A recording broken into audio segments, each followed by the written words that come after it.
Good evening. I'm Zhiqing Gao, founding president of the Committee on China-U.S. Dialogue. It is my greatest pleasure to welcome you here to our final event this year with the China-U.S. Dialogue Lecture Series. I, on behalf of the committee, all members, and our sponsors, would like to sincerely thank you for coming and engaging with through this past several months on the most important bilateral relations in the 21st century. We define U.S.-China dialogue not just in terms of exchange of insights on the bilateral relations, but also the exchange of discourse that relates to our shared concerns and interests with our two countries. The audience here, along with us and our speakers, our discussants, have co-created this platform for rational critical debate, or what Habermas may call public sphere. This is not only an attempt, as we put forth in our brochure, to better the relations at the societal level, but also an effort to restore what Harvard political philosopher Michael Sandel may call the lost art of democratic debate. From Dr. Robert Sutter's situation report on the U.S. whole-of-government approach against China, pushback against China, to Professor Zhao Quansheng's full-spectrum analysis on China, U.S., and Japan, three biggest players in the Pacific. From Dr. Nick Lardy's evidence-based, brand-new insights on China-U.S. trade relations and economic reforms, to Dr. Shi Yinhong's balanced evaluation on U.S.-China strategic rivalry, we have now come down to the ultimate rundown of our first year's dialogue with Dr. Lyle Goldstein. After 4 events examining U.S.-China relations from both regional and thematic lens, we are here to engage in a debate on whether or not there is a way out of the tragedy of great power politics. I've known about Dr. Lyle Goldstein's book since I was a freshman taking courses with Professor Bachman. That was 2015 or 2016. So it is almost poetic for me to have him here 2 months away from my graduation.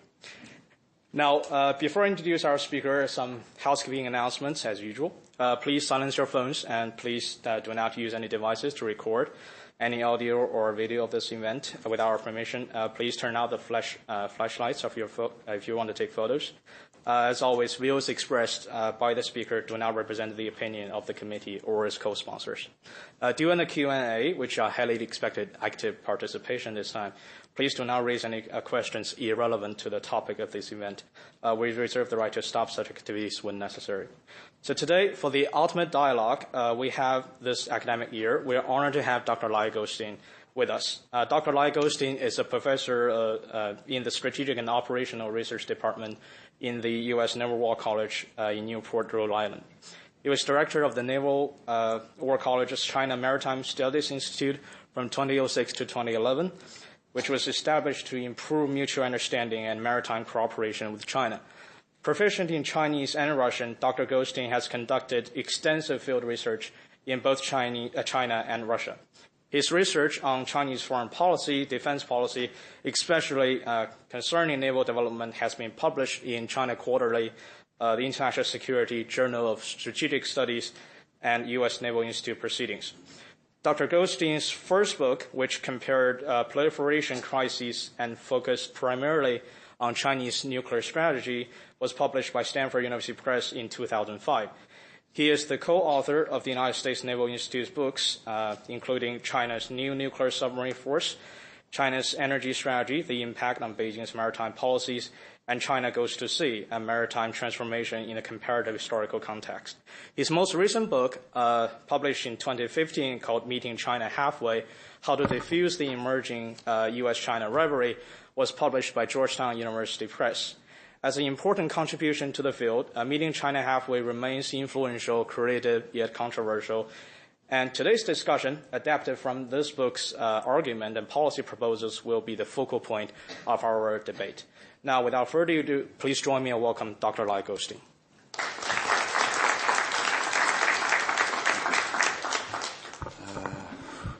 Good afternoon, everyone. 下午好. It's wonderful to be here. Let me say, first off, a few thank yous. Zhiqing Gao has done amazing work to to get me out here and has helped me get over some jet lag. And I congratulate him on not only on his upcoming graduation, but also his stunning achievement by putting together this fantastic lecture series. I'm honored to follow in the steps of Nick Lardy and Bob Sutter and Shireen Hong, my friend from Shanghai. That's a remarkable group, and I think the whole UW campus should be very thankful to you. Let me also just thank my friend, Professor Mallory, who's my long-term friend, colleague. Professor Mallory's cutting-edge research on maritime policy and let's say, particularly in the fisheries area, has really gotten the attention of people where I work in Newport. And you'll see she's coming to Rhode Island frequently, and we're trying to involve her really in all the things that we're doing. So we couldn't be more excited about her research and glad to see that it is flourishing here at UW. I would say, by way of explanation, you may be wondering why, after all, is Professor Goldstein here? And part of my reasoning here is that it seems to me that U.S.-China relations are in well, for lack of a better term, in a kind of a death spiral, if you will. That's a very dark way to put it, of course, but I'm being very candid with you. I think we're at a very dangerous point in this relationship. I'm doing everything I can to turn that around. I invite you to join me and help me in reversing these trends. But it seems to me that University of Washington and Washington State in general can play a really unique role in this process. Certainly from where I sit in Rhode Island, I think people out here are really much more attentive, very knowledgeable, have a kind of broader view of the relationship. And so I guess you could see my trip out here as kind of reaching out to, and of course I know the school's history and how it has been a leader in East Asian studies for so long. So I like to promote Washington State and this college in particular as a leader and much needed. We need this kind of leadership. So perhaps you'll join me in such a collaboration. And I should say, if you can see it's very beautiful here in Seattle, but also very beautiful in Rhode Island, and come and visit us. I'm in the building with a blue top, and I'm proud to say I think for people in this area will appreciate that. I recently looked out my window and actually saw dolphins jumping, no kidding, and that was quite an experience for me. And so I do like working there very much and invite you, all of you, to come and give us a visit. Now, today I'll cover some material from my book, but of course I'll try to update it. And I'll tell you very frankly, I'm frequently asked, Professor Goldstein, have you rethought all this now? And the truth is, I stand by what I wrote at that point. I think we do. There's an urgent need for compromise across a very wide range of issues. Probably the range is even wider than I had considered in the book. But this lecture will be kind of an update, as it were, on where we're going. But the short answer to the question is my proposals have not, I don't think they have gotten a serious consideration, regrettably. But maybe you can help me refine them. And perhaps, as I always said, when I wrote this book, and I tried to make this book rather different because instead of just talking about the evolution of the relationship, I actually tried to make concrete proposals. And so I invite you as students and scholars to not to say or treat my proposals as if they're the only proposals. I mean, in a way, what I was trying to do was spark a debate and discussion and energize the creative abilities in both countries and around the world to make proposals. Well, before I get to those, though, I'll talk some about the military situation. I do work at Naval War College, after all, and please take my caveat very seriously here. I don't speak for the U.S. government, and these are my own opinions entirely. But just by way of background, so you understand, a lot of the work I do is on undersea warfare. In fact, if I was wiser, I would have planned my trip such that I would be out to the Navy bases around here working on this. But, I'm tracking Chinese naval development very closely. Let's see, here you can see this is quite an interesting development, this test of this is effectively a rocket torpedo. Now, our Navy's had that for a long time, but many were skeptical at first when they saw the Chinese Navy come out with this. But indeed, this will give China kind of new capability and something that is concerning for the U.S. Navy. Let's see. Oops. Okay. I think I'm pressing the wrong button. Sorry. Right. So I don't have a wonderful outline for this talk, so we'll wander a bit if you'll forgive me. But I do promise that I will, in the end, come to a point where I begin to talk about some of these proposals that I make. A few of them, I think, are a bit obsolete after a few years, but generally, I think most of them stand up, and I'll pitch a few of them for you, so give you something to shoot at, as it were. But I'd like to hit a number of different areas here. Not all, but we'll talk about the absolutely critical North Korea issue, and I do believe that is probably the most important issue in U.S.-China relations. It doesn't get nearly enough attention, but I would like to see our president engaging with President Xi on that issue for a multi-day summit. To me, that is the appropriate level of attention. But I will talk about other things further afield, let's say, like in Africa, for example. And I think my next book forthcoming will be probably on China-Russia relations, which is a important area for me since I speak Russian as well. So maybe I'll share a little bit of that information. And, of course, it's relevant in today's dynamic geopolitical environment. But if I think I give you some short appraisal of Chinese naval developments as I see them, very rapid, and we're very impressed. Again, a decade ago, American strategists, by and large, were kind of chuckling about the possibility of a Chinese aircraft carrier. I remember being at a conference in Beijing, even, where a leading Chinese strategist stood up at the meeting and said that you'll never see a Chinese carrier. The idea is lunatic, and China would not be so, would not waste its time on such things. Well, here we are today. Things look very different. Actually, a funny aside is at that same meeting that was at Beida, when that professor left the room, a Chinese admiral who was in the room said, "Don't listen to him. He's completely wrong. We are building a Chinese carrier."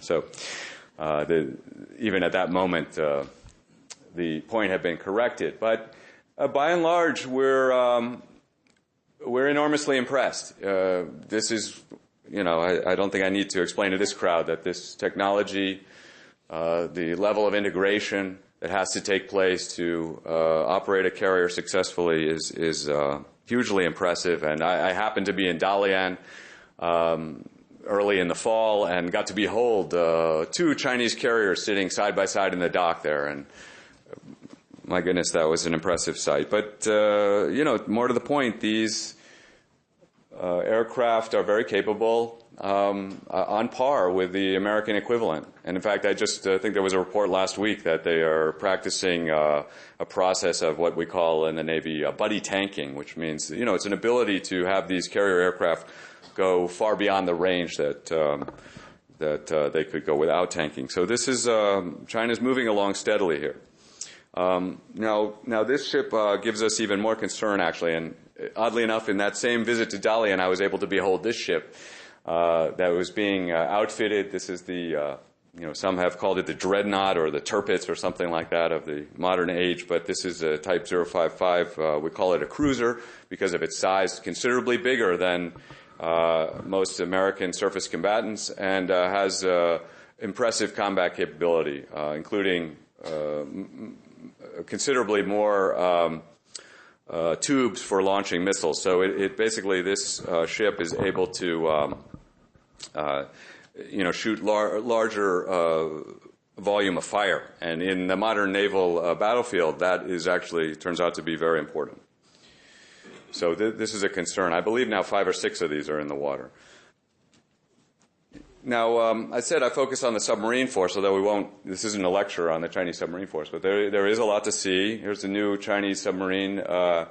This one fires nuclear weapons, so we better keep an eye on it. But what disturbed me in particular, as I read this summary here in the red box here, is that the Chinese had noted that the United States Navy was refashioning our own nuclear arsenal to ensure that we have nuclear weapons that have a small yield explosive. And of course, if you know anything about nuclear strategy, I did my dissertation on nuclear strategy, but you'll know that a lower yield weapon is a more usable weapon. In other words, it's a warfighting weapon, not so much a deterrent weapon. So when I see my Chinese Navy colleagues studying the fact that we're doing this, guess what? You can bet China will probably have to follow our path. Maybe not, but such is the nature of Cold War, right? When it's escalation, action, reaction, and it seems to me, I'm very troubled that this is the new tendency, and I do expect China to pursue some of these similar weapon systems that we have.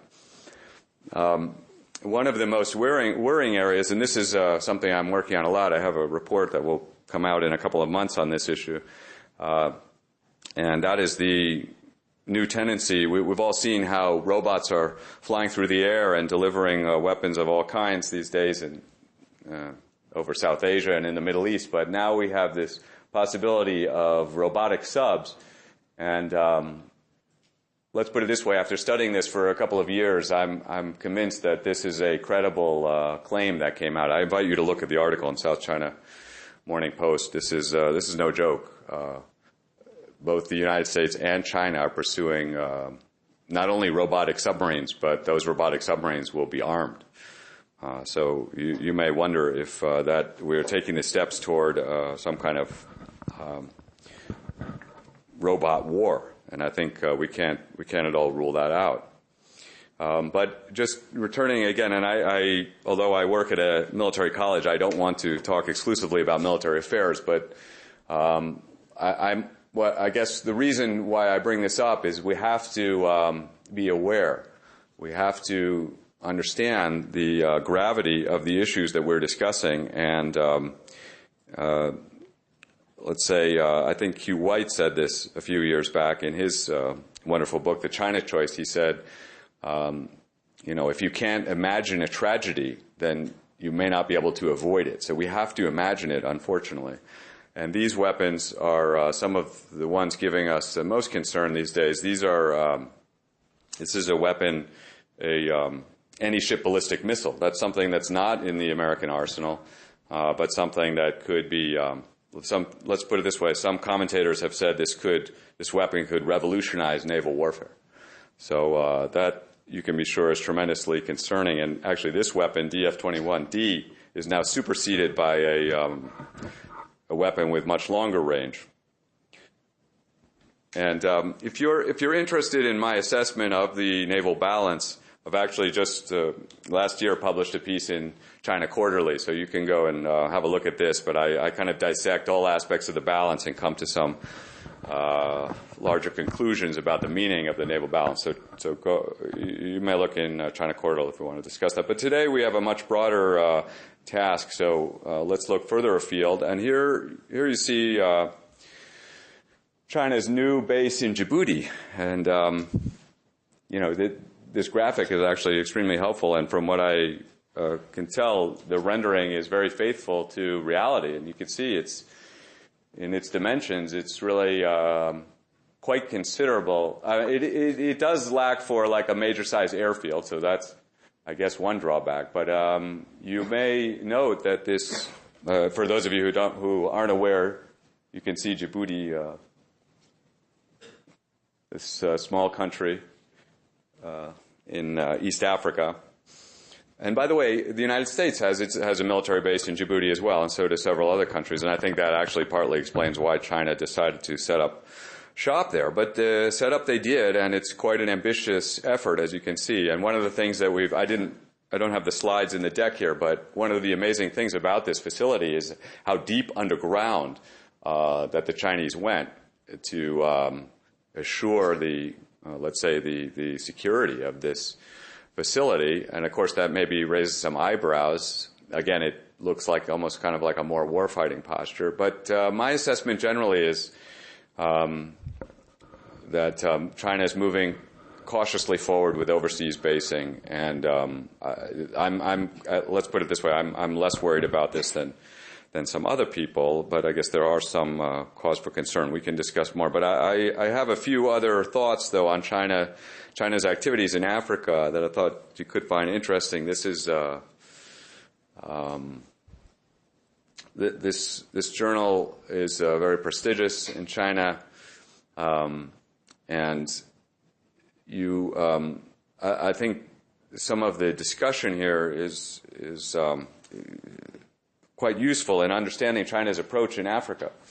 And you see the trend line here, and part of it is explaining that that China has realizes that a lot of the positive developments in Africa over the last few years are simply explainable by the fact that international conflict and by the way, civil wars have been decreasing generally in Africa during this period. And although there has been some slight uptick of terrorism in certain areas, but to me, this is actually, as a window into Chinese thinking, this is quite, I think, reassuring in the sense that they understand that, that really one of the absolute keys to development generally is a decrease in militarized conflict. So that I think is one conclusion we can take from this. And in the same article, you can see some of the countries where China is, let's say, placing its bets. And they have done, I think, quite well out of this. And in a session prior with UW faculty, we were chatting over the prospects for the Belt and Road. But I think there are some places here where we can already look and see a dramatic flowering of development on a kind of unprecedented scale. And here I'm thinking mostly maybe of Ethiopia. But I'm curious what your views are. But some of that leaves me quite bullish, having been to Africa myself, although a long time ago. But to me, I'm pleased to see some major steps toward development, although I realize there are some downsides. Here's just one other example from Africa, here this time North Africa, but you see China taking up Morocco as a one of the key areas where China wants to build ports and infrastructure as a way to that could enhance trade across the board. And I think while there are some risks and China may gain some leverage in certain situations, that I think generally this is probably a good thing for Morocco and a good thing for Africa. Just one more mention of Africa here, and that is there's a wonderful expose in this magazine, 中国国家地理. If anybody else reads that magazine, I think it's super. It competes well with our National Geographic. But this was this expose highlighted the fact that China views growth prospects in East Africa in a very favorable way, and of course that's contrary to a lot of conventional wisdom. I mean, talk to a lot of Americans and Europeans; they'll say they wouldn't touch East Africa with a 10-foot pole. In other words, it's rife with instability, terrorism, and so forth. But China seems to see it quite differently, and they're willing to go in and take some risk there. Now, let me switch gears here, and I want to talk about a much more sensitive area. And indeed, I believe the North Korea issue is really the most important one in U.S.-China relations, bar none. And I've really spent much of the last few years actually focused on this issue. I've been to the China-North Korea border. I'll explain the map in a minute. You're probably wondering what the heck is that. Just quickly though, I was in Dandong here and then in Huenchun up here. So you can see I've taken quite a bit of interest in what's going on. But this illustration, while it seems a bit cartoonish, I do think it's worth taking a little time on this, because I think this is the closest thing I could find to how the Chinese military, how Chinese security elites view the North Korean problem, and in particular, what if things went very badly and there was a war on the Korean Peninsula. So let me point out to you a few aspects of this, and then we can talk about its credibility or lack thereof. But to me, and by the way, there's those of you who read Chinese who may have already read the caveat here, so this is not an official assessment of any kind, really, but I still think it's quite important. But here you see a Chinese invasion across the Yellow Sea and a landing point made to the north of Pyongyang. So this establishes a new dividing line. So you have North Korea and South North Korea. And here you have an attempt to help refugees that takes on up here. You have invading forces here. Now, here's some good news, I guess, if you're the Americans or South Koreans. These are good, this is our team. We arrive in Pyongyang, so I guess at some level we win the war. These are American ships. But there is a combat between U.S. and Chinese forces, and this is because a U.S. aircraft dared to cross this line.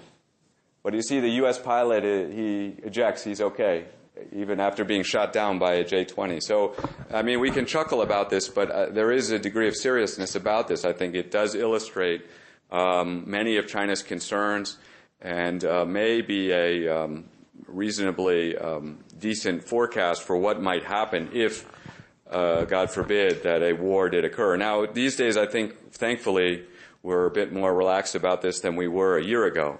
But I just want to remind you, it was about a year ago when the alarm flashed across people's phones in Hawaii that they had an incoming missile. So I'm afraid this problem is very much with us, and we have a lot more work to do before we relax about this. And I do believe U.S.-China relations are quite key to this. I'll share one or two more slides on this issue. I led a study at Naval War College where we evaluated some of the key issues, including, why after all does Kim want this nuclear weapon? And the overwhelming majority agreed that this was about regime security and not about coercing unification. And also a large majority here saying that the major U.S. interest here is avoiding catastrophic war. So now these findings are a little bit contrary often to U.S. policy as we've heard them, but if people are interested in this study, I'll send it to you. But we did this survey of U.S. Naval War College experts, many of whom have served in Korea and have a lot of experience in the region. Now, in that study, we also had a lot of debates, and one of the debates was whether China would be involved or not in a second Korean War. And we had arguments on both sides, let's say. I can elaborate on that if people would find that interesting. But I'll share a little bit of my recent research on this issue. And these were two Chinese scholars who both spent significant time in Pyongyang. And some of their conclusions, I think, are worth keeping in mind. They seem quite pessimistic about the idea of some kind of complete denuclearization. You can gather that from these quotes. Just to be clear, this is a Chinese journal that they're publishing in. And I think this is an important quote in the middle there. The idea that you cannot, this is not some kind of problem that's like solved in one giant leap of faith, but rather has to come about slowly, gradually. And just a last comment here on Korea is that like I said, I was up there on the border and was able to, when I visited Hwenchun, this is Changchun here, but here I am in Vladivostok, and I actually took the high-speed rail, and then here's Harbin, of course, and then I went down into, it's actually a beautiful area, Hwenchun, and you can see when you come in on the high-speed rail into Wenchun, and actually I've heard some Chinese describe this as the most beautiful Gaotie line, 最美丽. I urge you to take this and have a look for yourself. But you're actually looking into North Korea here across the Tumen River, and it's quite extraordinary. I mean, you don't see guardhouses or fences really of any kind, and that's pretty impressive when you think of Northeast Asia as a kind of giant, highly weaponized, militarized zone. But I saw it different up there in Wenchun, and that, to me, it points to the way forward.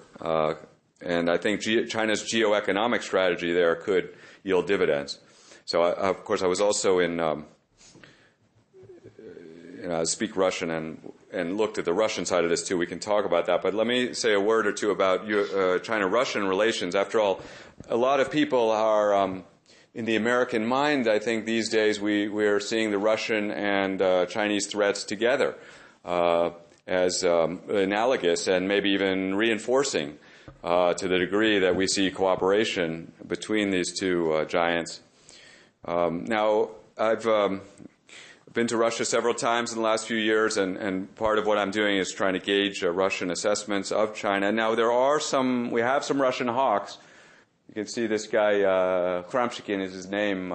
He writes frequently for Nezavissimaya Gazeta, and he's, he is definitely afraid of China and wants Russia to partner with the West against China, but he really is an outlier. Most Russians do not take that viewpoint, and there's a lot of cooperation. And as you can gather from this cartoon, this is not a Chinese cartoon; it's an American cartoon. But you could see that the Chinese like this, and they indeed do like the idea of Russia kind of, as that angry bear, because I think it makes the Chinese feel a little more secure in standing up to the United States.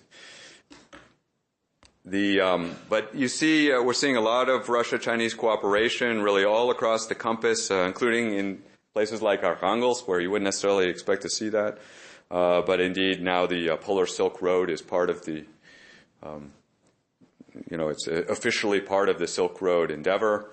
And I've done quite a bit of work on analyzing future direction of Russia-Chinese relations, including the critical trade relationship, and they are beginning to put into place the kind of infrastructure like these trade corridors and the kind of rail network and road network which will support significantly enhanced trade. And I do expect that trade vector to increase in a more normal way. We've seen a lot of gyrations over the last few years, and most Westerners are let's say, not too impressed by the numbers at this point, but I do think this will pick up considerably over the next few years, even in areas you wouldn't necessarily expect, like agriculture. But this is an assessment of these railroad corridors, which are increasingly able to bring products in, as little as 15 days all the way across the Eurasian continent.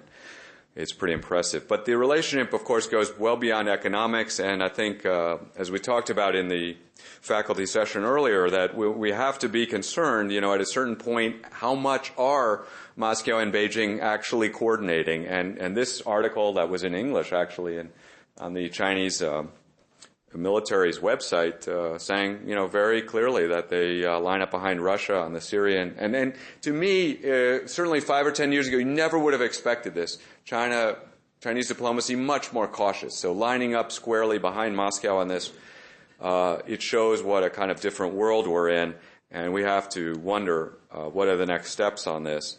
And we can talk about how we should go forward in this new world. I just do one last word I'll say on Russia is that I am following Russian sources carefully, and one reason that we might want, I don't know if we want to meet Russia halfway, but probably we do.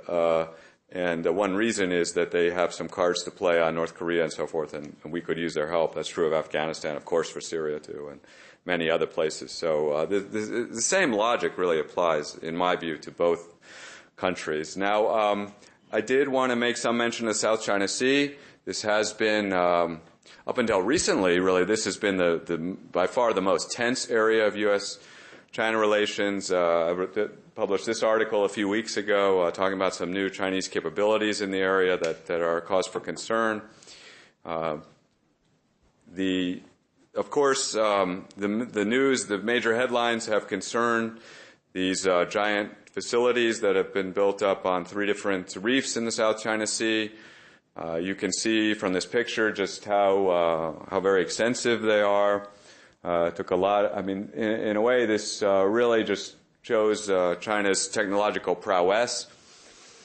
It is concerning, absolutely, but my overall rendering or assessment of this is that it does not fundamentally change the balance of power in the Pacific, and we need to be, while we should be concerned, I think we have to not exaggerate the threat. I'll be happy to elaborate on my views on the South China Sea and the meaning of the bases, but my overall assessment is we don't want to exaggerate the importance of these bases. I mean, at a very minimum, in the world of modern warfare, really any fixed base can be destroyed, actually. If not easily, then relatively easily.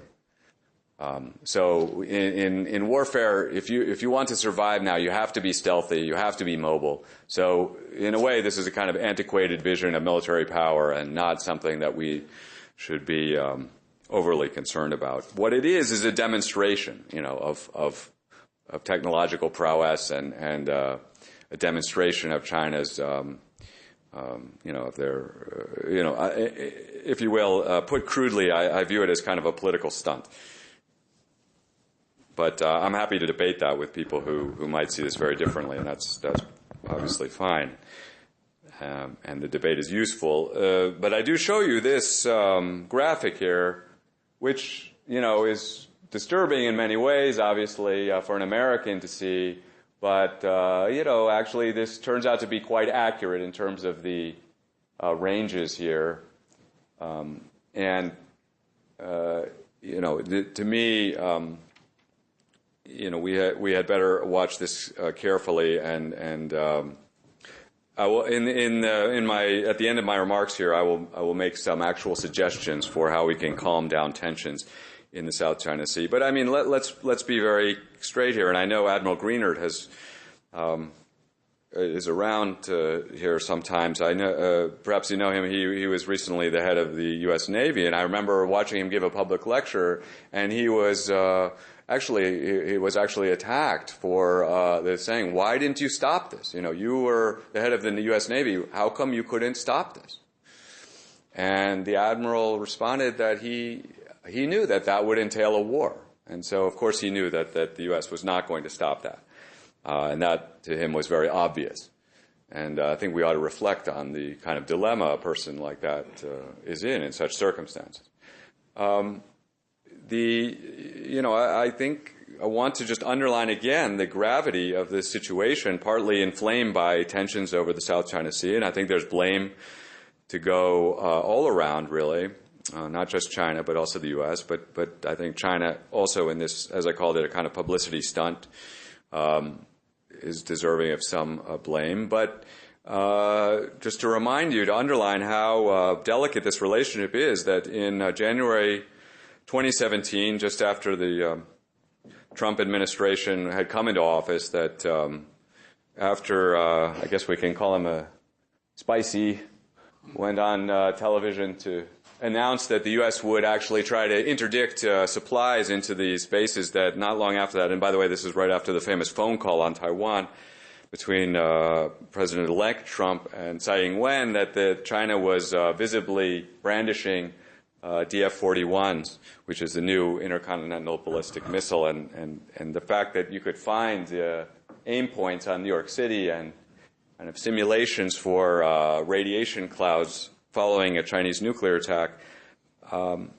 This is a reminder of how delicate this relationship is, and that we don't want to creep any further into the abyss. Let's put it that way. Here's one more reminder of that, or two more, excuse me. Then I'll come to some of my proposals.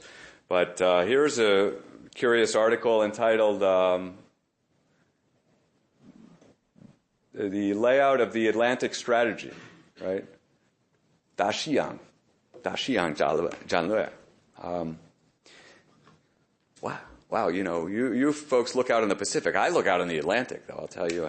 And this is actually quite disturbing, especially if you see that some of the idea here is, if the United States puts pressure on China, by golly, China will put pressure on the United States. And that, again, comes back to the logic of Cold War, where, all these movements are reciprocated, and the danger just increases and increases. Here's just one more visual example of, it is not a photograph, it is a picture, but look at that for a minute. You see, that's a highly dangerous maneuver, and this is real. This really occurred. Here's the date for you. So effectively, you have a Chinese artist more or less bragging about an incredibly dangerous maneuver here. And again, this is typical of Cold War kind of behavior. And unfortunately, I wouldn't say this is happening every day, but it is happening much more frequently than you would know from reading the paper. So now you see why I'm Goldstein is in a bad mood, and I'm very troubled by what I see. I see a situation that's getting worse and worse. And now, to me, there is some reason for optimism. And when I read a lot of Chinese foreign policy viewpoints, for example, this piece, it gives me considerable hope. Here you see a Chinese professor, I haven't met him, I think he's at Beida, and argues that, against the conventional wisdom that actually, China should not pursue this confrontational policy. And he actually uses, a colleague of mine, Taylor Fravel up at MIT, he uses Fravel's evidence to show that China has successfully resolved all these disputes with their neighbors, so that Chinese scholars and strategists should keep in mind how successful China has been with its peaceful rise. And indeed, there's a lot of evidence that's frequently ignored by people because it's inconvenient to show that China has made some real contributions to global order and to global health and international security. And I think these are we shouldn't dismiss these at all. I mean, this facility near Beijing is the world's most important facility for training blue helmets. That is not a small contribution. It's a major contribution. Look at the activities of China's hospital ship, also very impressive. I've read some of their some of the reports on some of their voyages, and it's very impressive. But I would highlight in particular the activities of China in the Ebola crisis in 2014. Now, almost everybody's forgotten about that whole thing, but you take a moment and reflect. We were all, I think it's fair to say, we're all horrified that Ebola was going to spread all over the world. Well, China stepped in. So did the U.S., by the way. Both the U.S. and China made really extraordinary contributions, including by both of the militaries.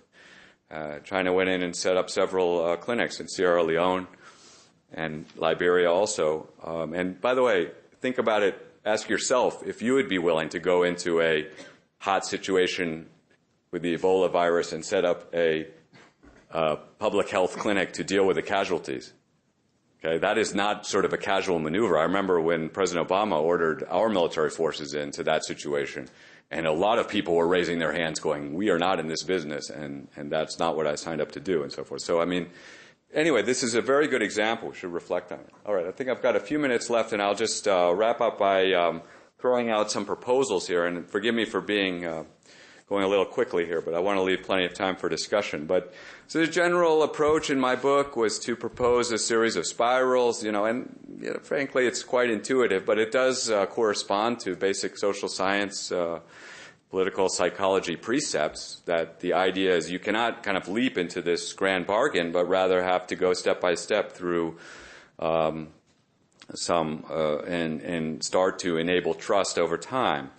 So in the book, and I have a copy of the book here if anybody wants to look at it.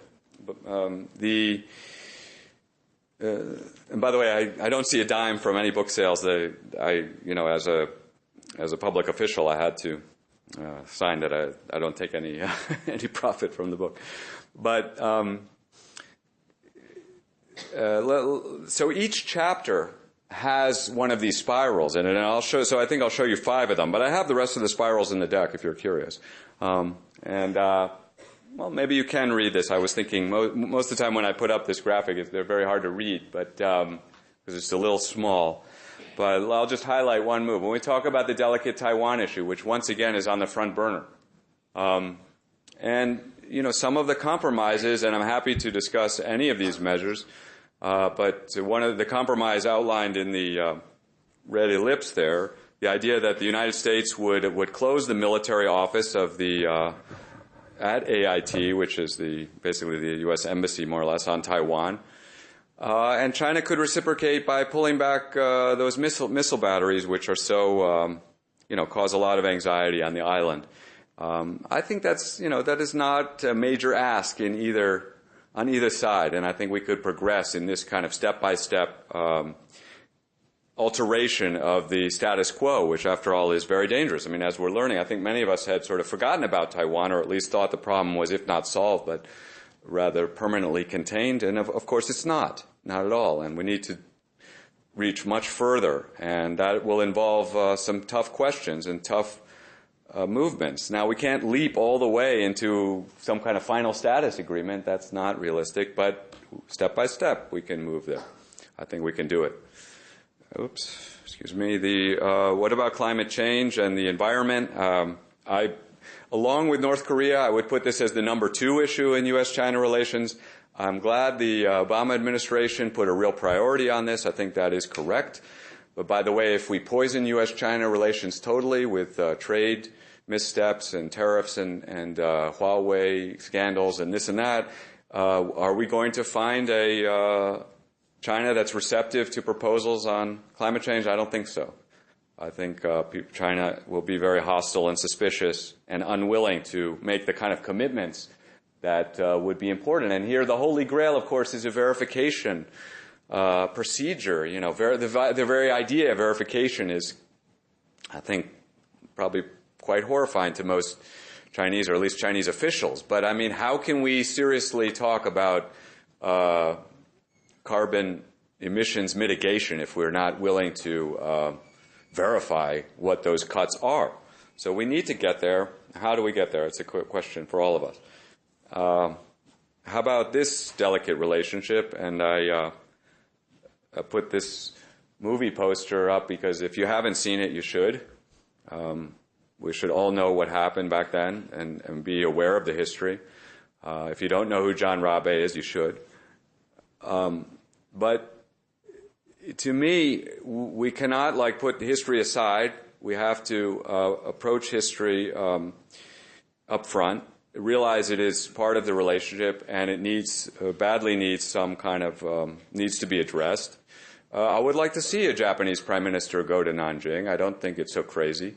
I call this sort of the Willy Brandt approach. Many of you may know Willy Brandt was the German chancellor who really transformed German foreign policy. And I think we can see that change of this type is possible and should not be forever put aside.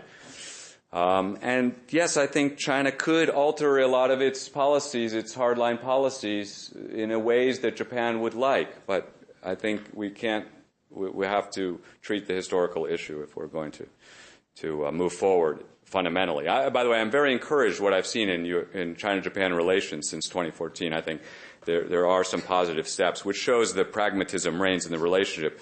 But much more, I think, is required to cause the kind of breakthroughs. Look, the Asia-Pacific will never be secure until China and Japan are reconciled, and this should be. We can do this. Excuse me, I'm going the wrong direction. How about the South China Sea? We've talked about it some, but I do think there are some steps we could take here, some pragmatic steps. Could we reduce surveillance in the northern part of the South China Sea, particularly where China has these important submarine bases? I think we could do that. And could China then follow with some important clarifications of baselines? I think China could do that. So again, step by step, starting with small things, easy things. And of course, the Korean issue is like I said, I view this as the most important issue. I view what has been undertaken in the last couple of years as a failure. I think we have to think much bigger. I think we have to embrace China, prioritize U.S.-China relations in this. I also think we need to follow the guidance of Moon Jae-in, who has really done more than anybody to keep this train going in a positive direction. But how do we break through this logjam?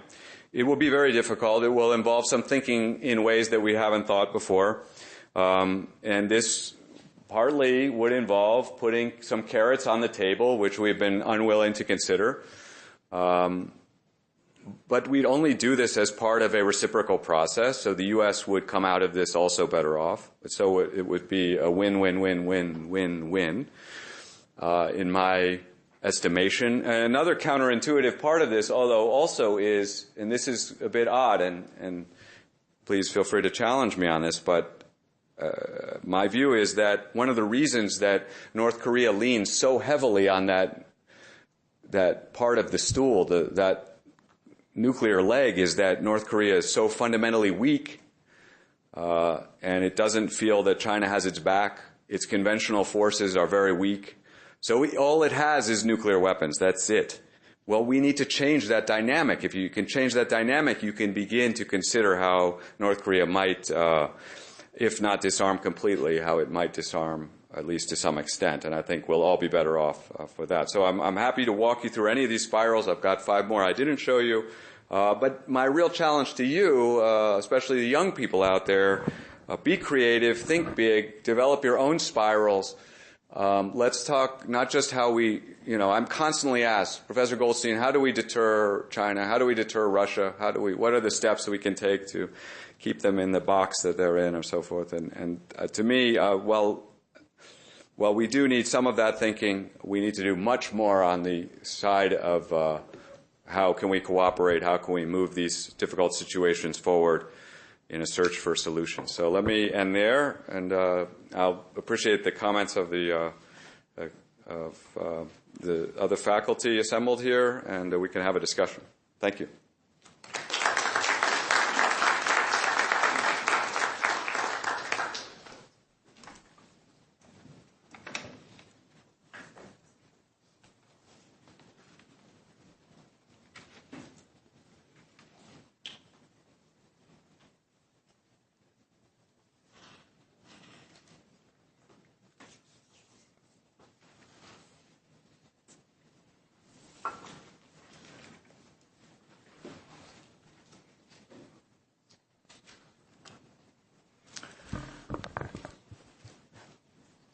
So Professor Goldstein is given, and I'm going to talk much more about his book than about this presentation, has given in his book an important, theoretically driven, policy relevant, empirically rich study about how to try to avoid U.S.-China conflict.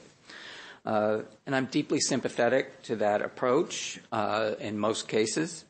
And I'll probably provide some criticisms, all of which he's undoubtedly heard before. And so I'm not sure what that will add, except to really these highlight how difficult the proposals he's making are to accept in the current political environment, both in the United States and in China. And I'd start simply with the subtitle of his book, An Emerging Rivalry. The national security strategy of the United States declares China to be a strategic competitor to the United States, a revisionist state. So we're well beyond an emerging rivalry. We're smack in the middle of it. That we are, unfortunately, seeing each other as enemies all too often. He presents a cooperative model that undoubtedly plays off Robert Jervis's idea about a spiral model of conflict, where classic arms race, escalatory cycles that we're all associated with. And he presents a very clear idea about steps that can be taken in a number of crises or conflict situations with the United States.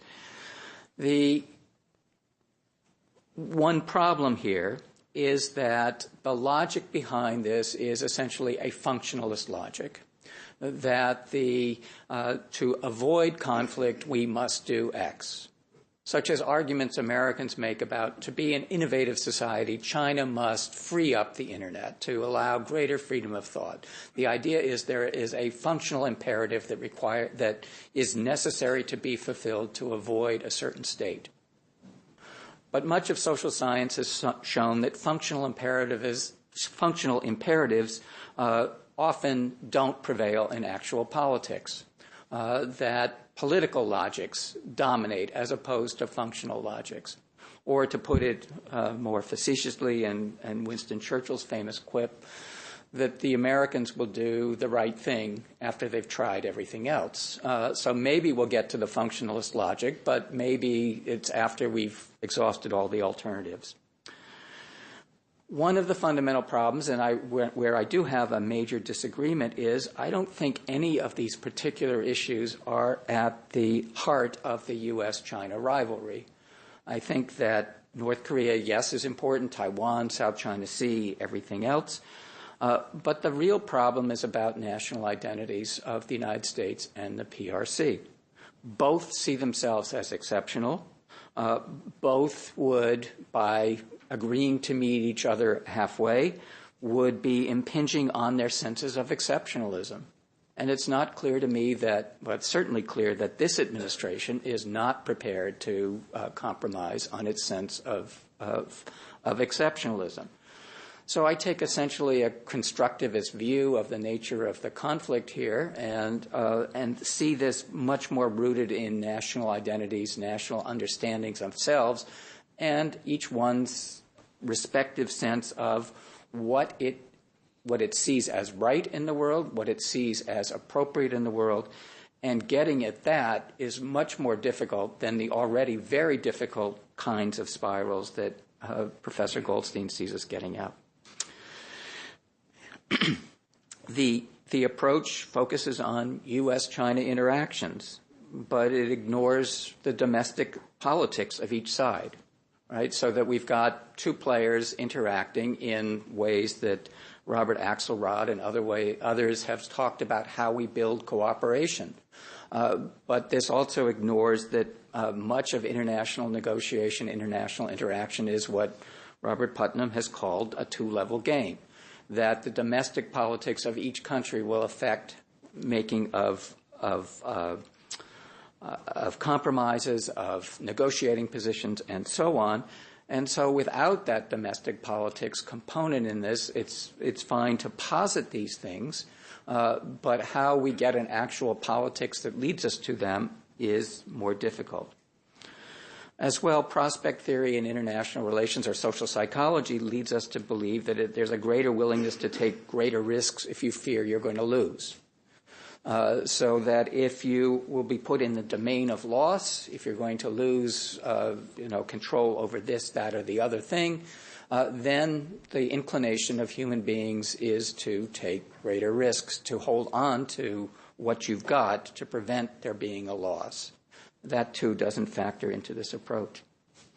The approach only usually focuses on two players, the U.S. and China. Many of the issues involve more than two parties. So we could see back and forth with two parties there. But even with Japan, Japan wasn't given any agency in that diagram. It wasn't brought into a much more complex picture of three countries interacting, much less China dealing with Southeast Asia and the countries involved with the the dynamics of South China Sea issues. And these parties have their own degrees of agencies, their own senses of goals, and where they may be interested in particular kinds of outcomes, but they may work against certain kinds of outcomes. And that would greatly complicate the U.S.-China dynamics. And finally, I would argue that there is a sort of consequences of accommodation of meeting China halfway, and that's a fundamental challenge to U.S. values. I don't see the sort of conflict over Taiwan ending up with something the United States would be comfortable with. a Taiwan under PRC control. If the United States stops selling arms, I think that is the result of this. This spiral also, this cooperative spiral, will not affect things like egregious human rights abuses, cultural genocide in Xinjiang and Tibet, in ways that fundamentally run against the grain of what Americans think.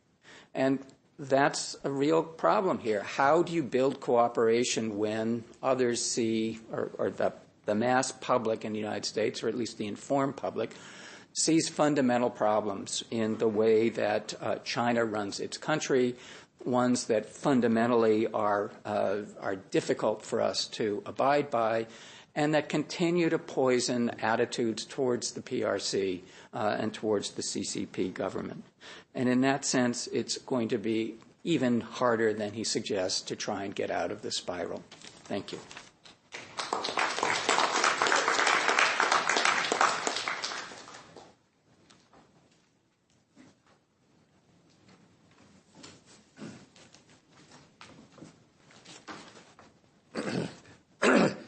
Thank you. Again, both the book and the talk were rich in empirical data and point to the need for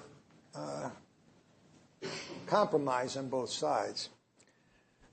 It's predicated on an assumption that China and the United States will be the leading powers in the world. And the argument, as Professor Bachman has pointed out, is predicated on understanding with specificity the way certain specific issues are going to take place and might be solved. I like to push the argument in a slightly different direction, some of which repeats, but from a different perspective, what Professor Bachman has said. First of all, it's predicated on an assumption that governments will act in a calculated, what he called functional way. The fact is that the political systems, the domestic political systems in both countries shape foreign policy as much as rational calculation does. And we have an example in the United States where calculation is more kind of a psychoanalysis of the intuition of the President of the United States, not a careful evaluation of the alternative models. Moreover, in China, they are much more calculating. I give them credit for being structured in a way that addresses these issues. But their identity, as Professor Bachman again pointed out, is quite different. They are an authoritarian capitalist society. We are a democratic capitalist society.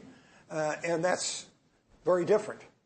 Which leads me to my second point, which is the nature of the international system, not domestic politics, but the kind of world in which we live. Those of you that have been here before have heard me use my cliche, we live in an increasingly interdependent but non-convergent world. What I mean by that is that the identities of countries, whether it be nationalistic, whether it be religious, are likely to persist. China is not going to become like the United States. That's absurd. They would give up their identity in ways that, or quite frankly, would be counter to what their culture demands. And to ask people to change their cultures strikes me as being different. Given that fact, we are now in a world that is in fundamental change. We are in a technological revolution. The nature of war itself, and the one criticism I would have is the word cyber was never used once. And we live in a society in which cyber warfare is the most likely element or component of future wars. Conventional arms, conventional wars, we're prepared to do that, and I think under his emphasis on that in his analyses are quite appropriate. But it's unclear to me, not just the nature of war, but the nature of how we cooperate. which leads me to my third point. To cooperate, it's obviously multilateral, not bilateral in the first place. And clearly, I totally agree that the United States and China hold the key to the creation of framework for resolving things multilaterally. This is not just a bilateral issue. The emphasis I would place would be on the protracted nature of creating venues to do this.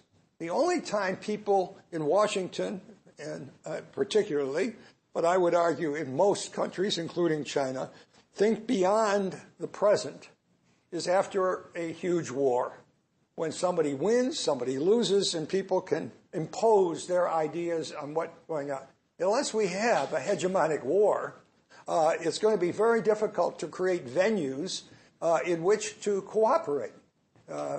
I spent a number of years of my life, 6 years actually, running APEC study centers. And APEC is simply a forum among nations on the Pacific Rim, including China and the United States. And it was a talk shop. It was a forum. 4 adjectives in search of a noun. It basically was the cliche that was used to describe it. Something like that is probably necessary. You have a similar situation in the Arctic, where the Arctic Council is basically a talk shop. Now, to be sure, that's not going to solve the problems, but it would allow you to frame them. And I would think that would be as important a development as we could possibly have. I myself think that educational institutions, and particularly a forum like this one, are an interesting way to open the minds of the next generation, who are the ones that are going to solve all this, because it's going to take a long, long time. Now, the international context is changing, driven by technology. The future of what international public goods, about which cooperation is possible, is going to be defined increasingly in the 21st century by not just by the kinds of issues that were outlined in the presentation here and in the book. They are going to be defined in terms of controlling the environment, managing the internet. In terms of the Arctic, we're going to have a new ocean. It's been a few centuries since we've had a new ocean. Now, these are issues which require multilateral international cooperation.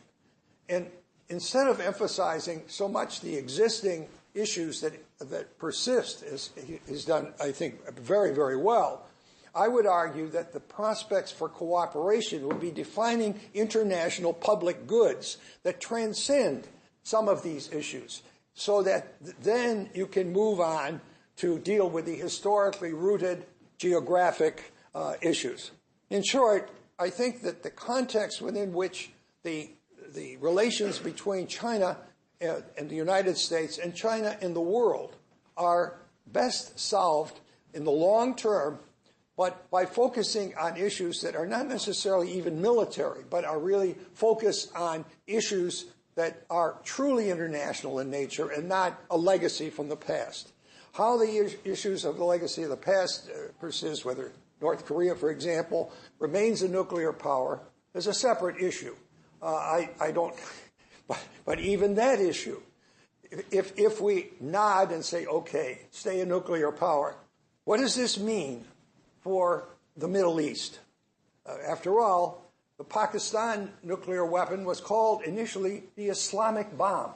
And if Saudi Arabia paid for it, if Saudi Arabia wants to develop nuclear weapons, there's a price, like you would do when you go buy something in the store, that they would pay Pakistan and get access to it. This kind of complexity, which defines the nature of conflict and cooperation. I'll end by saying that China faces, the biggest problem facing China is, how do you lead in a world as complex as this? China undoubtedly will be the largest economy in the world. But how, and even their Belt and Road Initiative, which is a formula still being actually formulated, is their effort at trying to deal with this in an effective way. Who knows if it will work? But notice, it's primarily economic. It assumes prosperity. It ignores the kinds of conflicts, the military conflicts that were discussed here. And I think that's a very, very big assumption. To do that, for example, he mentioned Africa, and I'll close on this. I was involved in Washington in consulting at a pretty high level when the Russians decided to get involved in the war in Angola. And the then Secretary of State Kissinger, who was presiding at this meeting, said this was a terrible development, and, they were reaching out. And my response was, I thought you arranged it. I can't imagine anything stupider than getting involved in the Angola Civil War, because you lose control over it. And this is, while conflict may be decreasing, and I accept that idea, in Africa, the assumption that either in Africa or the Middle East, that the kind of engagement that China will have to make if they become the largest economy in the world will force them to make the same kinds of decisions that we made. And remember, we've lost or tied every war since World War II because of our involvement. I'll stop there.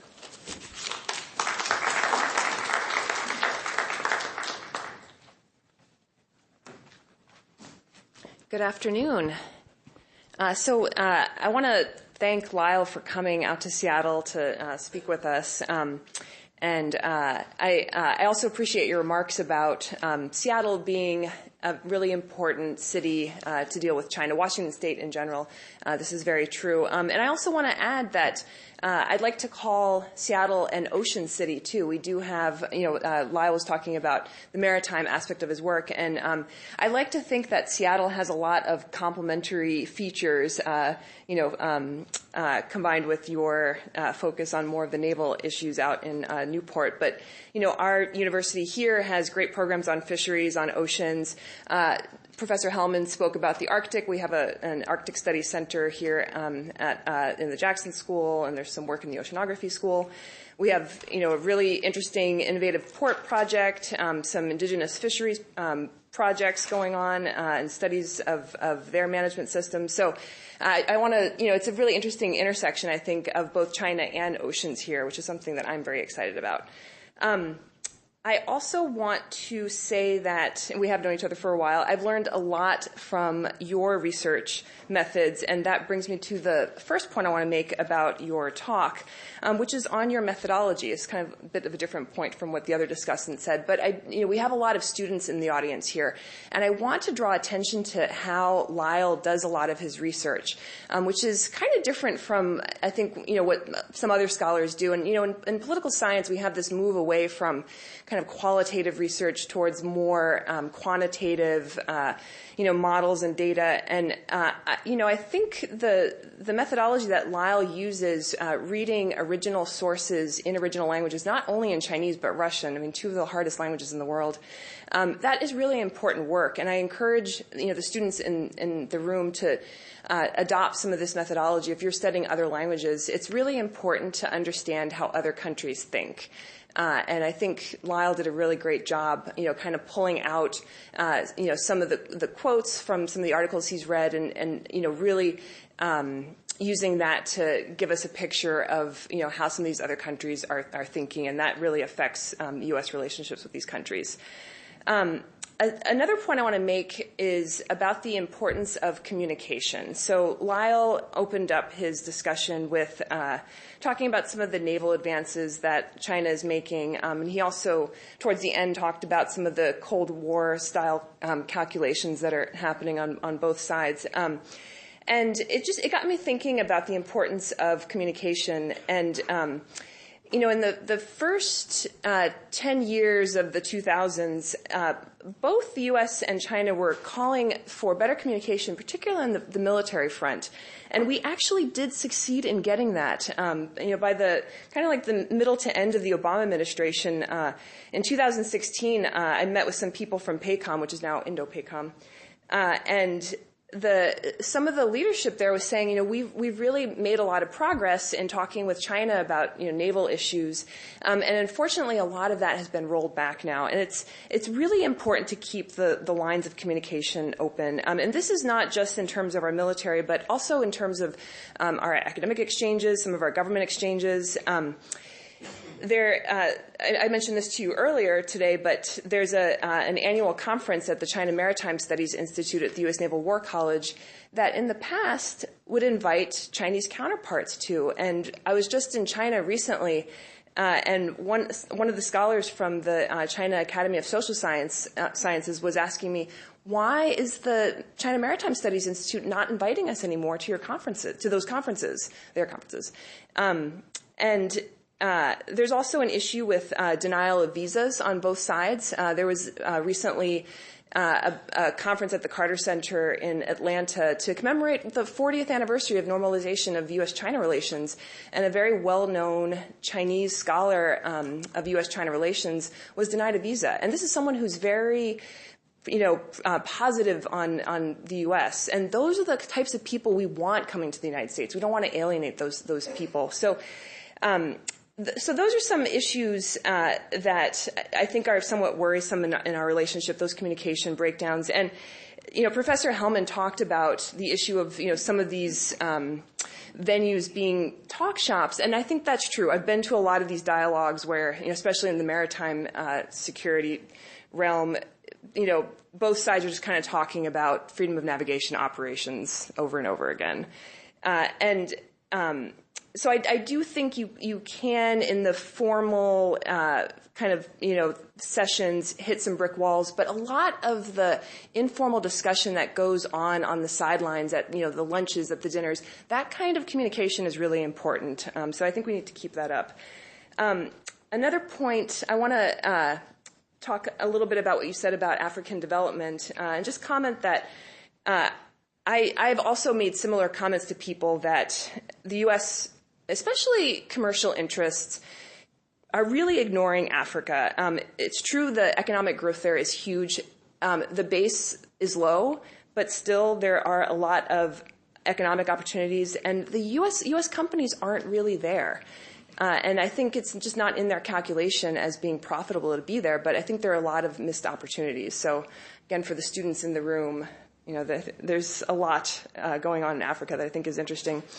Obviously, the United States can't force companies to go there, but I think there's some opportunities that are being overlooked. Related to Africa, too, there are also a lot of opportunities to cooperate on, for example, maritime security. And I think that can lead to increased trust in other areas. And I think we need to be creative in terms of figuring out places elsewhere in the world where we can cooperate as well. And Lyle has identified some of those areas, but I think that was a really important point. You spoke a little bit about climate change, and that got me thinking, and this kind of relates to some of the points that both Professor Bachman and Hellmann were making about some of the domestic issues that we have. But I mentioned I was just in China recently, and I was in Hainan, which is the island all the way in the south, and they have a plan to convert all of their cars to electric by, I think it was like 2030.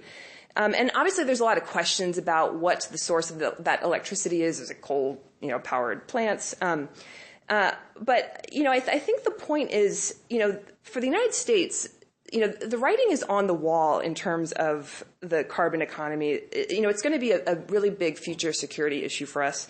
And I think we kind of have our heads in the sand about this. And so, I think it's important that at the state level we're taking steps to be creative in addressing climate change. China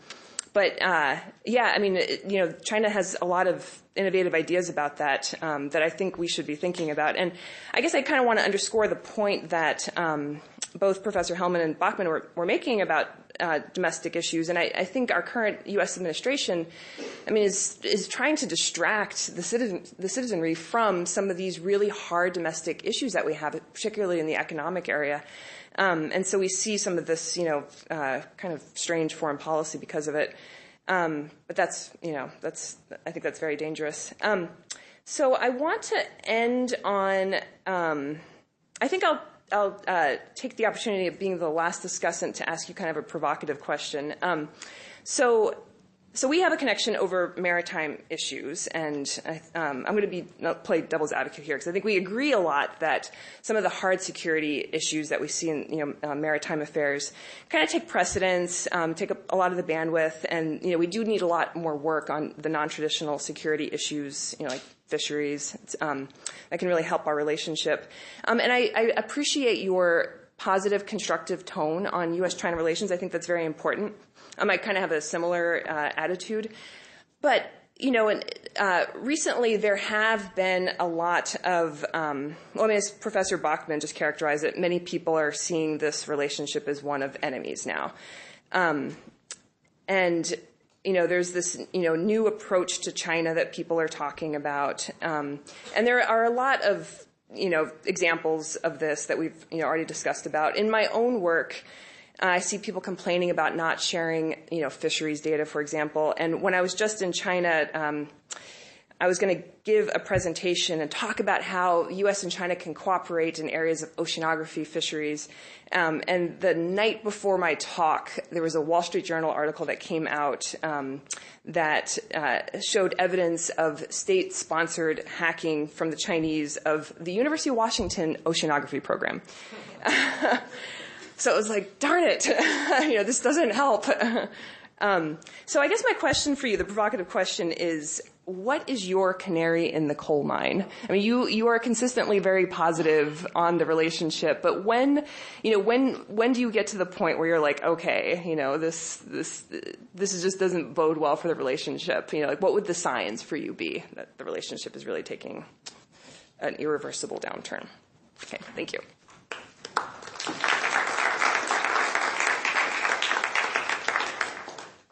I'd like to ask our audience to have their questions in mind. Be proactive as always, by all means. And we'll give our speaker 5 minutes to respond. Great points, all of you. And I think this gives me a lot to reflect on. Let's see, there's so much on the plate there to discuss. Hard to handle in 5 minutes, and I hope to get the audience's comments as well, so I'll try to be very brief. But, Professor Mallory asked me a very good question that I've never received before, actually. That's a fascinating one. And, this sure, I'm how to put it, a confessed panda hugger. I do think the U.S. and China should get along. To me, in the era of nuclear weaponry, we have no choice but to get along. But it does raise an interesting question. Are there certain circumstances where either we would have to change our whole approach and take a very hardline approach, and God forbid, even come to the question of the necessity to have a war? And I do think there are such circumstances.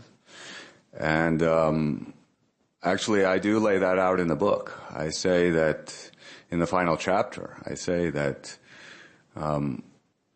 instead of trying to defend every reef and rock all over the Asia Pacific, that we should actually draw a very clear red line. Say absolutely what is a red line after all. And some people think that red lines are obsolete or not useful or can make things worse, but I'm not of that view. I do think we should have a clear red line. And so people say, Professor Goldstein, where is your red line after all? And I wish I had a big painter so I could show you on a map. But I mean, this to me involves the island. Take the Philippines, in the home islands of the Philippines. Maybe you know their names from World War II, like Palawan, Luzon. That's my red line. If China invades Palawan, then I would recommend to the U.S. leadership that we go to war. It's as simple as that. But that, to me, that's very far from where we are today. And to me, the whole alliance system that we created should be very defensive in nature. It needn't be, we needn't, in fact, defending these islands is not that difficult. And therefore, we can take a very cautious and reasoned approach and yet make it very clear that the home islands of our allies, whether they be Philippines or Japan, We don't, by the way, have a treaty alliance with Taiwan. Some people forget that, but we actually abrogated a treaty in order to have relations with the People's Republic of China, and that was a fundamentally sound decision, and we should support that decision. So, yes, I do have red lines, and I do recognize that there could be circumstances. Now, I very much doubt that China would be foolish enough, and I don't know why they would invade Palawan or Luzon or Hokkaido or Honshu, but if they did, then that would be reason for war. I could, a number of other issues. Tabitha also raised the interesting issue of the cyber attack against the University of Washington. That's regrettable, but I do, and here I'll respond to one of Professor Hellmann's comments, which was that I didn't mention cyber warfare. And actually, if you can believe it, I had a major discussion, not major, but I had a significant discussion of it in the book and then thought the better of it and took it out, actually, because I think maybe it wouldn't have been well received. But I'll give it to you anyway. And the bottom line is I think that cyber warfare has been vastly overhyped and exaggerated to a degree that is very unhelpful. And I hate to say that to anybody who's invested their career in that or something like that. But in my view, I often ask our cyber warriors, say, please tell me the last time somebody was killed in a cyber attack. And they say, well, I'm sure it'll happen sometime. And moreover, we can, somebody's going to take down our national grid or interfere with our national elections or something like that. And then I say, well, okay, at least please give me an example of when a major institution was taken down or removed or something actually happened as a result of a cyber attack. And they say, well, I think some Estonian bank was closed down because of some Russian attack. And I said, well, gosh, that sounds bad. How long was the bank closed? And the answer of the cyber experts where I work was that they closed it for a day.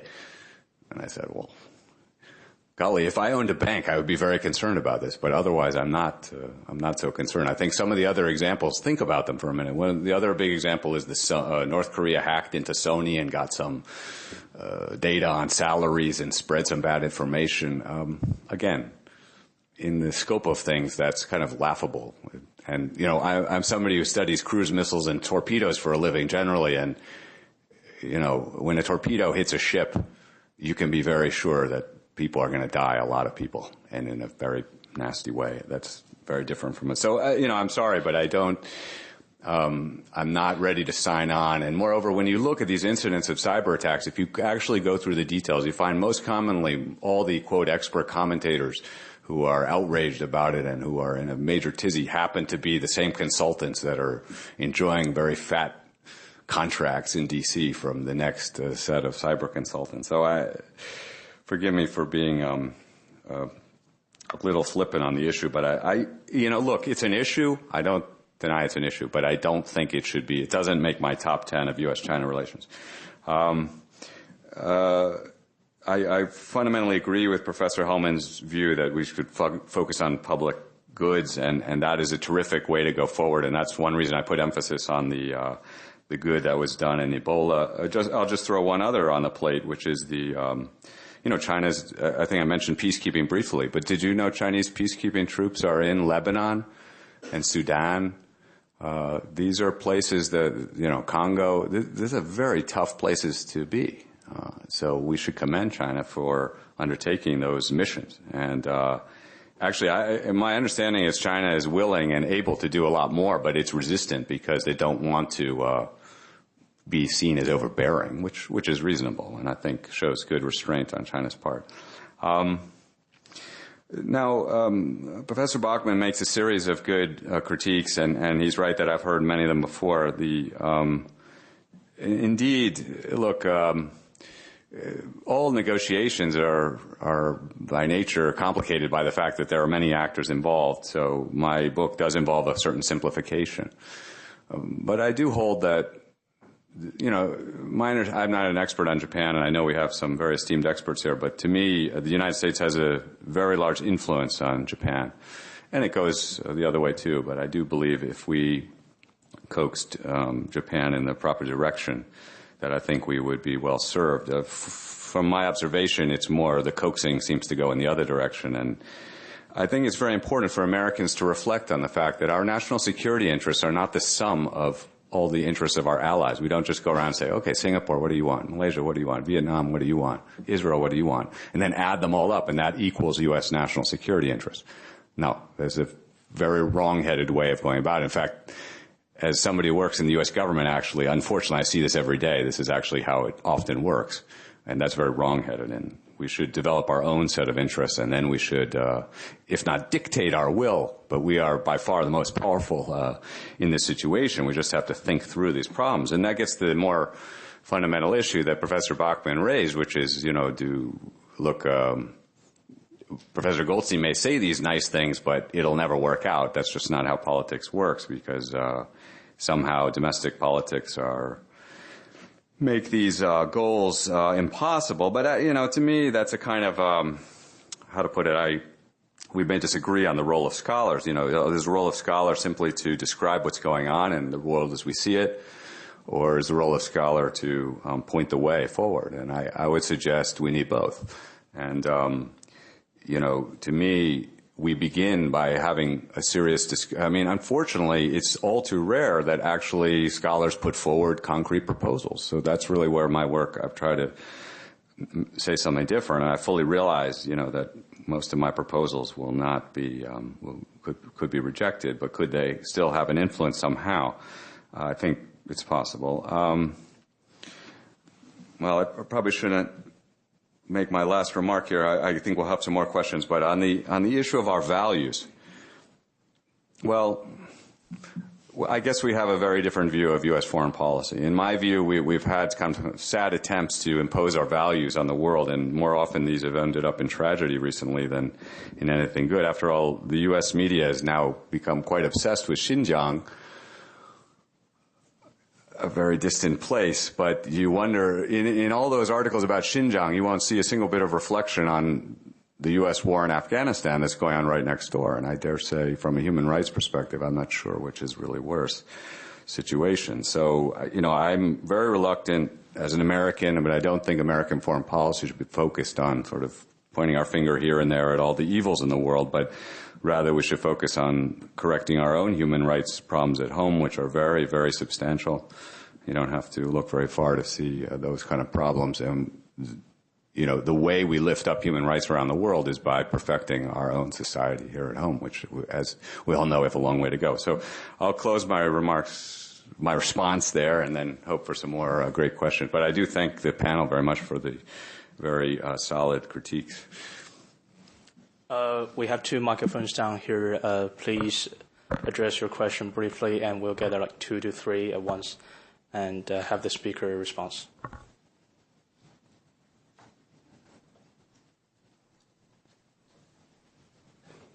Come on down. So I'm sure that you've covered it in your slides, but you didn't really talk about it. In your opinion, what are China's interests in a nuclearized North Korea? And how do you think we should try to align our interests with that?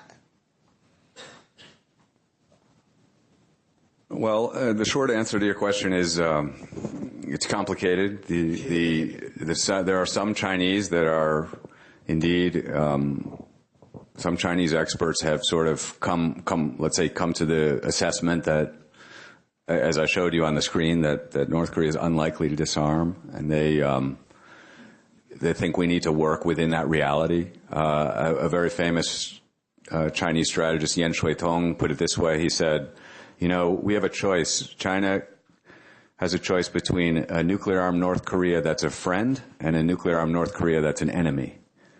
And which one should choose? And he said we should choose a nuclear North Korea that's a friend. Look, North Korea is very close to China and to Beijing, to as it were, China's political heartland. So the stakes are huge for China. And for that reason, they've been reluctant to alienate North Korea too much. I mean, you even saw, that graphic I showed you, of course it's unofficial, but you could imagine that graphic even was aimed at a North Korean audience, right? Because one subtext of that graphic would be to illustrate that if a war happens, that you will not only be invaded from the south, you will be invaded from the north and the west, by the way, by China. So So China, I guess the simplest way to put it is China has a mixed set of opinions on this, and they're playing a kind of delicate balancing game. I was just on the border, as I said, and I observed the bridge at Dandong, and you could see nothing going across, and you could see no activity on the North Korean side, and hardly any North Koreans in Dandong. So I'm sure many of you have been in that area, and you may agree. They are more or less following the sanctions. And they're trying to be patient and to see if North Korea is going to come around. And they want to see some steps by North Korea. But on the other hand, I do think China will also be rather impatient with a confrontational approach. And probably will, although for the near and maybe medium term, they will support the status quo, but eventually they will probably pursue a different dynamic that I've called it maybe the Pakistan solution. And what is the Pakistan solution? And I think Professor Hellmann said that at one time we were all fantastically worried about Pakistan's bomb, and we had an elaborate sanctions regime, and this was the Islamic bomb, and Pakistan government could be overthrown, and these weapons could be launched at who knows where. Now hardly anybody talks about it ever. It's not an issue, really. How is that? Well, took some time for people to change their. Now, I do agree that there are some real dangers that come from that approach, but unfortunately, that could be our only way forward. And China is, they are realists. They understand that, and they're not. I myself view it as quite encouraging that Xi Jinping met with Kim Jong-un 4 times in 2018. That's quite extraordinary if you think about it. It's a major reversal from where they were. To me, that's stabilizing. I want to see a good China-North Korea relationship because that's conducive to stability on the peninsula and peace. Thank you for the question. Thank you. A project like your book takes years and years to put together, especially if you're going back to original sources. So first, I give you great credit, but then my question is, who was the audience that you had in mind when you were putting this together? Is it a particularly military-focused audience? Is it a public policy audience? Is it something like this was your audience, maybe? I don't know. In a way, this was my audience. I'm happy to say, and that's one reason I'm so happy to discuss the book here. I work for the military, and I have to do, and want to do a lot of just pure military analysis. That's my training too. So, and that I think is useful. And I want to say, I think we need diplomacy with China. We also need deterrence with China and other countries too. So, part of my work, my scholarship and the research I do is aimed at that goal as well. But you have to be balanced, and I think in our government, unfortunately, the balance of effort is on deterrence, and very little effort goes toward thinking about cooperation. So, one more thing I'll say there is that I never thought that this generation of scholars and policymakers would take my book that seriously, actually, because it's just too far outside the box. Right. These policies have been set in stone for decades, after all, near more than half a century. And it's very hard to change the minds of people who have long ago made up their mind. So I honestly was pitching this at a new generation, that is you, to consider the world anew, to think as realists. And the book is fundamentally a realist book. That is, look, it was said, I think, by one of the commentators that China's economy looks like it might surpass the U.S. economy. Well, check the website of the CIA, where they have a giant team of economists, and all they do is think about the Chinese economy. And you'll find that the CIA evaluates that the China's economy is substantially larger already than the United States economy, and that the passing, quote, occurred somewhere around 2010. And that same methodology that those people use is also used by the World Bank and Goldman Sachs and others. So what I'm saying is that your generation needs to prepare for that world and think very realistically about it. And it's very nice to, consider the feelings of the Taiwan people and so forth, but that's not realistic. This is, 90 miles off of a superpower that is armed to the teeth. And if we don't deal with the situation as it is, then we will find ourselves in a very, very dark set of situations and choices. And what I'm trying to do with my scholarship is try to we want to prevent that situation by thinking this through beforehand and making hard decisions. Thank you.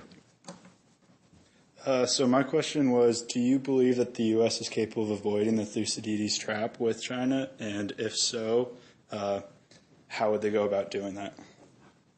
I have to say I brought my Graham Allison with me, and if you haven't read it, I definitely commend you this book. Come up and look at it afterward. It's called Destined for War, and Allison, I know Allison well, and his work, I think, it really does have a very profound insight for us. I mean, the insight is twofold, I think, from this work. And that is, on the one hand, I mean, he takes the most famous sentence from Thucydides' Peloponnesian War, that is, the fundamental cause of the war was the rapid rise of Athens and the fear that it caused in Sparta. So the rapid rise, in this case, we see of China, but also the fear that it caused the United States. And I would call the the assessment of China and the United States as increasingly hysterical. And I think we need to avoid that with objective analysis. But can we avoid Thucydides' trap? Well, it's worth, I was just reading this a second time, and on the second reading, I lighted on one passage. I didn't mark it, but basically Allison says, most people are dismissive of the possibility of war, but he says that's incredibly short-sighted. And I think he's probably right, unfortunately, that in the same way that in 1912 nobody could forecast this gigantic conflagration, we may be on the cusp of that kind of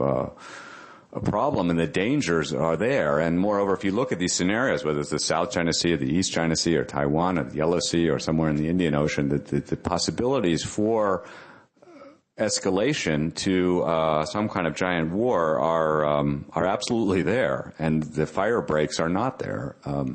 So as citizens of both China and the United States and of the world, I mean, it really is incumbent upon us to do what we can, each of us, to not accept the situation as it is, but try to see how we can act to prevent that catastrophe. Now, Allison says he's very, it's not, I wouldn't call it a thorough quantitative analysis, but I think I forgot how many cases there are, but he says in the balance of cases, a war results. I mean, and so he says the likelihood is better than not that there will be some kind of hegemonic war between China and the United States. Think about that. So he says the deck is stacked against us, so we better get moving, people. But no, I don't think that it's inevitable. I think we have to be smart. I mean, clearly the fact that nuclear weapons exist and that both sides know that this could be the end of the planet, clearly that has a sobering effect. So hopefully that helps to balance the, as it were, the probability. But as I reviewed all the scenarios, I'm not convinced that removes the possibility. Thank you. Thank you. I'd like to comment on 2 points. I mean, I think that Allison's book is interesting, but his causal model reduces it to decisions made by people in totally different international contexts. To talk about the Peloponnesian War and compare that to China and the United States in the nuclear and cyber digital age is to ignore the very nature of war itself. I mean, the notion of a thermonuclear war, as you rightly point out, is unwinnable. I mean, war will always exist because it's violent resolution of conflict. But war where no one wins is irrational, is crazy. And if that happens, of course we have to try to prevent that. But that a major power, whether it's authoritarian or democratic, as we saw during the Cold War, that chooses to wage a strategic nuclear war that would blow up the planet is a decision that would require not just miscalculation, but it would require a decision of the sort that kamikazes or jihadists do for themselves personally. And it would come about only if the political system in which generates this. Now, is it possible, hypothetically? Of course it's possible. But realistically, and that's why I went back to cyber, because conflict is never going to disappear. Resolution of conflict can take many forms, but surely you have to have a capacity to win a war. And if you move to hegemony in the nuclear, in the thermonuclear age, then you're really foregoing the possibility of war being resolved in a way that benefits anybody. Now, maybe people will do, obviously terrorists do it all the time.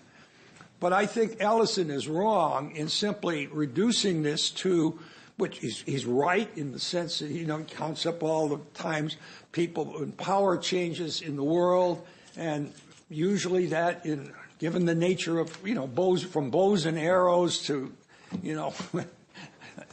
armor and whatever, but that's not really comparable to the kind of situation which we face now, because we have now devised weapons and delivery systems that could destroy.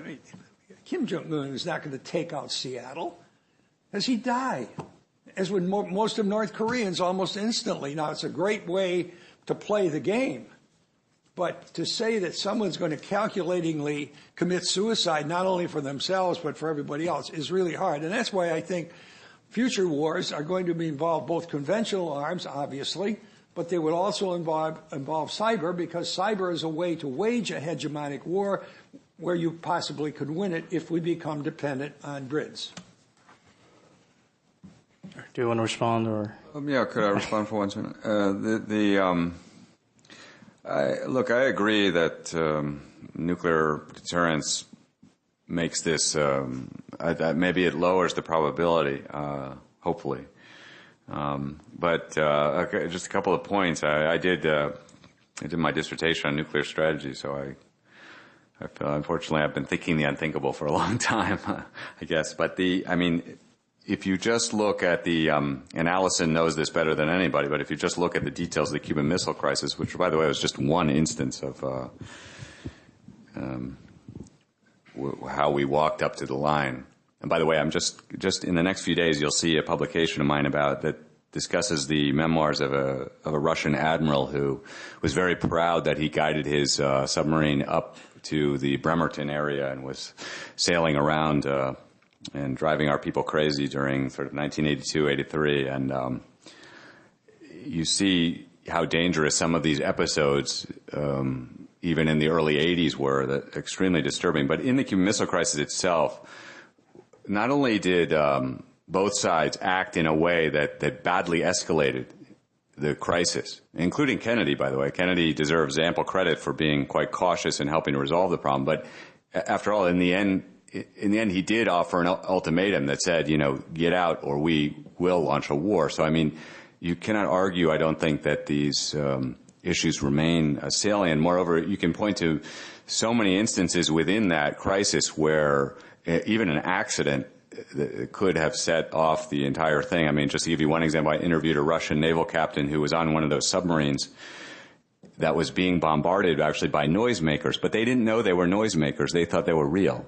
And he said that he was, very close to he thought he was under attack. And if you're under attack, you launch. Well, what do you launch? It so happened that he had a nuclear-armed torpedo, which would have destroyed, the American Naval Task Force and started World War III. And he almost launched it. It would have been a mistake, but that was the pressure he was under. So we in effect, by playing this Cold War game, we put people in those conditions. One more thing is, you said Kim Jong-un would never do it. I hope you're right. But there's actually evidence from the Cuban Missile Crisis that at one point, Castro actually writes a letter to Khrushchev and says, well, by golly, these Americans are invading. I want you to make sure you destroy the United States of America. That I recognize Cuba is destroyed. I recognize I'm going to die, but please make sure you take down the United States. So in other words, there's evidence of a world leader who basically is willing to not only commit suicide for himself, but also for his country in the name of the cause. So, the fact is humans are irrational, and that's sad to say. Then there's the whole problem of the stability-instability conflict, which is that if both powers agree that nuclear warfare is remote, well, then conventional warfare, and that's where a Taiwan episode becomes more likely. But look, let's put aside the matter of war and just say, if we go into this Cold War rivalry, which, as Professor Bachman rightly, I think, says, we're in the middle of, really, it's not, what did I say? It's not emerging, it's here. Just think of how many trillions of dollars are going to be spent on this. Hypersonic weaponry, anti-ballistic missiles, new generation of, believe me, there are many arms manufacturers that are very happy about this, including on cyber. But the rest of us, citizenry, should not be happy about it because we're losing out on the infrastructure, healthcare, and all the other things. So that's just my quick comment. But another question? Yeah, I have a sort of a comparatively less depressing question. Yeah.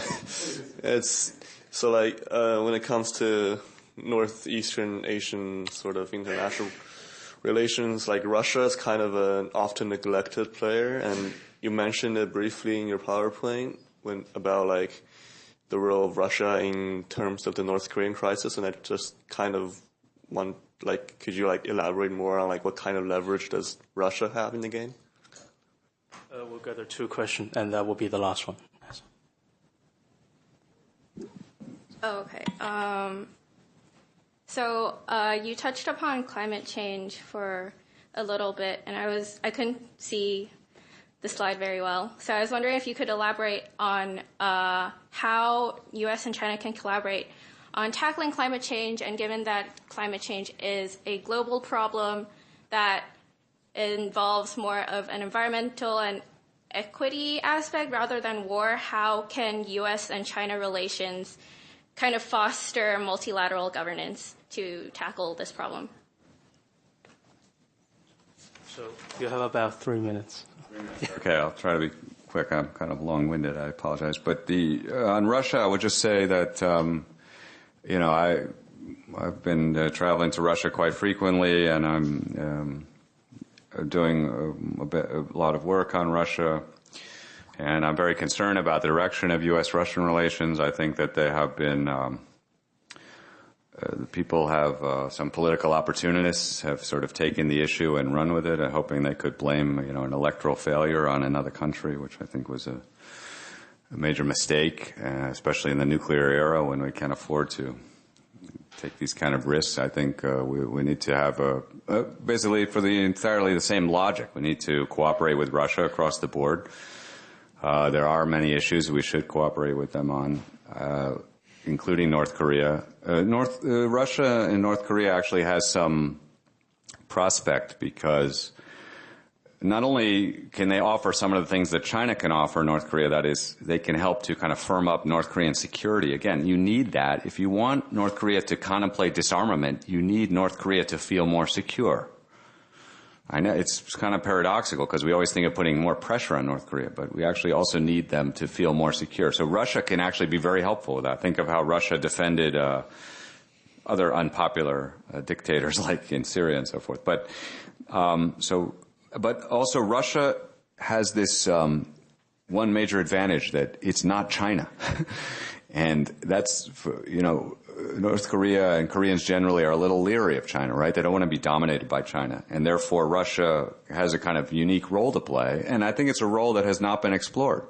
I don't think, from what I can tell, American diplomats have, hardly even discussed North Korea with the Russians, which is very unfortunate because if we were to incentivize Moscow to take some positive steps, I think Putin, after all, he's got quite a capable set of diplomats. I do think that I don't know if we could promise a breakthrough, but something, I think Russia could play a very constructive role. But we'd have to incentivize them, right? We'd have to consider some deals. Okay, and by the way, that's how diplomacy is made. If you didn't get the subtext of my argument, is that diplomacy is not simply reading a list of what you want the other person to do, but actually you have to meet halfway. You have to compromise. So I do think Russia can play a positive role. I think Russia and China are growing ever closer, and that's another aspect of this. I talked about that a little bit. To me, there's a lot of concern about this, but I think generally it actually can be a positive for the world. It's part of a kind of generalized multipolarity, which I think is a good thing for the world and for the United States too. So, I mean, it's not that we should want Russia and China to become an alliance or something like that. That would be disturbing, but more that both poles functioning and actively contributing. I think we could. This is a positive way forward for world governance. That is, the great powers more or less at least can agree on a few things. Now, that brings me to the second point about climate change, which is where, by the way, we need not just China, but if you look at Russia's emissions and Russia's energy policy, we really could badly use some support from Russia too, which I think we might all chuckle about today, but actually it could be quite important. And here, look, up till recently, or at least up till the 2016 election, I mean, we could be at least mildly positive about this. I mean, President Obama put a huge priority on working with China, and he delivered some very major achievements, which we shouldn't belittle. And that, this is an example of good policy making. He, set out the priorities, and he put climate change at the very top on U.S.-China policy and delivered. So the climate change agreement, the Paris Accord, resulted from that, really. And it helped to put pressure on other powers like India to start to move along. Some examples of extraordinary U.S.-China cooperation on climate change include, for example, a major collaboration on green, electric vehicles, billions of dollars of research, collaborative research on this, and also green buildings, meaning creating buildings that are more energy efficient. So a lot has been achieved, and a lot more has to be done. But look, my view is if we treat China like an enemy, as in a new Cold War, then, like I said, we should expect climate change cooperation to break down. And as far as I can see, it is. I mean, maybe it's somehow holding together. I'm not sure. But to me, it comes back to priorities.